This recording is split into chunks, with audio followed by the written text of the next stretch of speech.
Look at that, you guys get to see the collarbone for this video. Alright, it's 1:30. I'm filming a video. Gotta get that energy up, you know?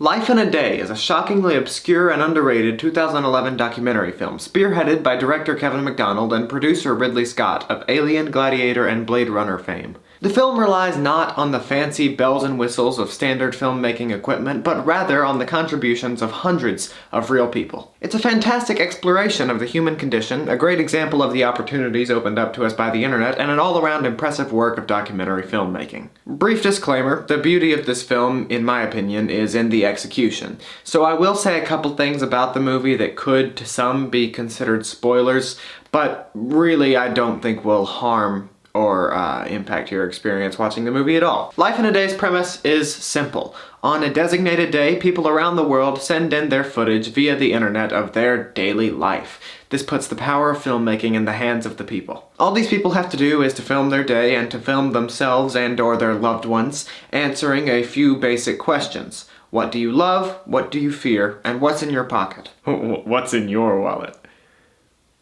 I'm not funny. Editors then stitch together this footage and use it to create the final picture, a moving snapshot of human life itself. Before I get to the actual film, can I actually just geek out about some of the behind-the-scenes stuff that I learned while researching this video, because it's actually pretty freaking cool. For one, this project is especially close to my heart because of its original intent. Director Kevin McDonald said in an interview that he originally intended it as a celebration of the 5th anniversary of the creation of YouTube.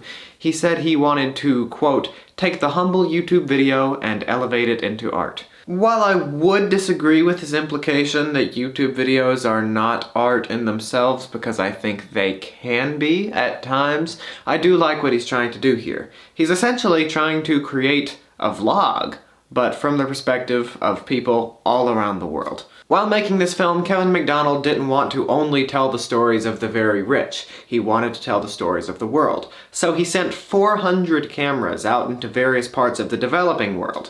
This accounted for a large part of the film's budget, but in my opinion was wholly worthwhile. Because even though it cost a lot to get those cameras out there, when the footage came back, the results were incredible. The juxtaposition of the comparatively wealthy and the very impoverished in this film is one of its most striking elements. After sifting through and editing 4,500 hours of footage, the production team, which consisted mostly of multilingual film students, had finally finished the film. I've watched Life in a Day twice, and I've had different experiences and different takeaways each time that I've watched it. It's a film so jam-packed with detail that it's easy to miss something on the first viewing or for something to simply impact you differently on a subsequent viewing.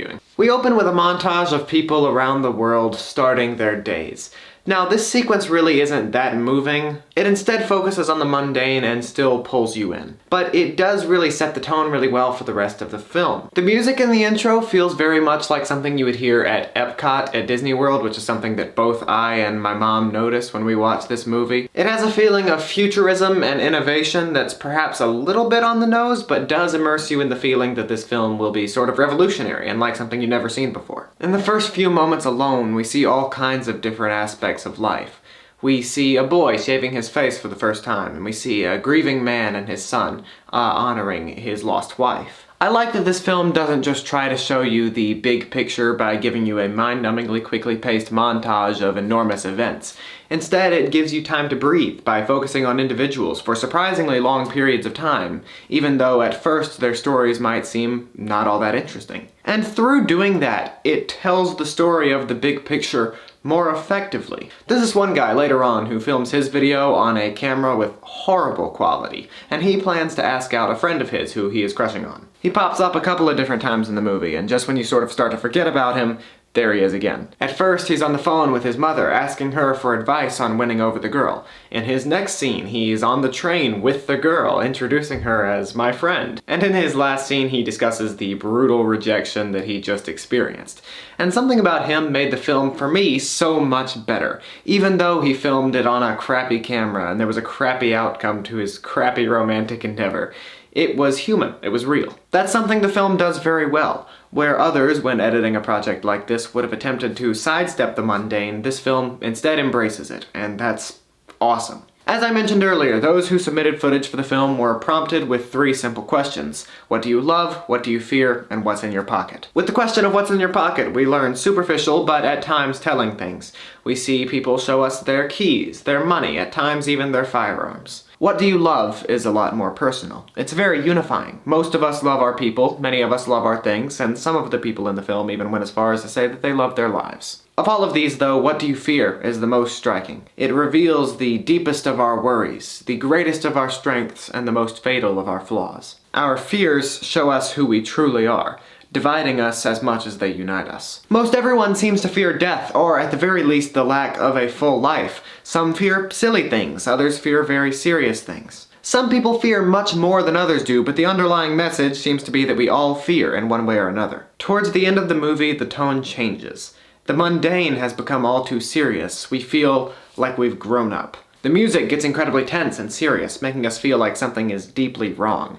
We see great things, we see happiness, but we also, in the final sequences, see the other side of the coin. We see people celebrating while others suffer. Our Epcot dream sequence from the beginning has morphed into this horrific juxtaposition of good and evil. Normality, beauty, love, happiness, and joy, matched with turbulence, horror, hate, sadness, and strife. In one of the more beautiful endings to a movie I've ever seen, we see clips of fireworks going off, put next to clips of guns going off, implicitly creating this really weird but very moving comparison and contrast between the two. And after that we see a crowd of people, bathed in warm light, looking at the sky. And after all of those conflicting images of fire, it feels like we're all that crowd, sitting there gazing at the light of a million different fires. The good, the bad, the beauty, the horror.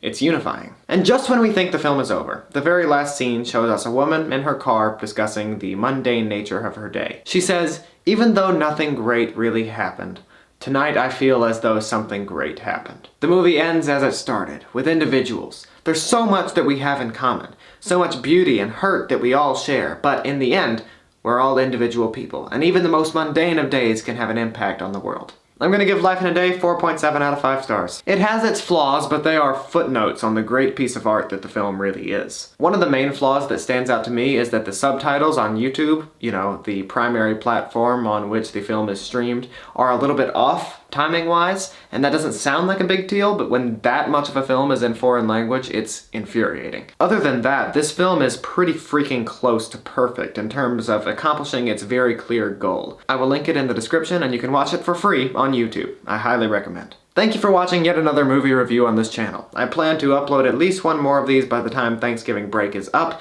and until then, I'm Sam Morgan, and this is Pictures Up.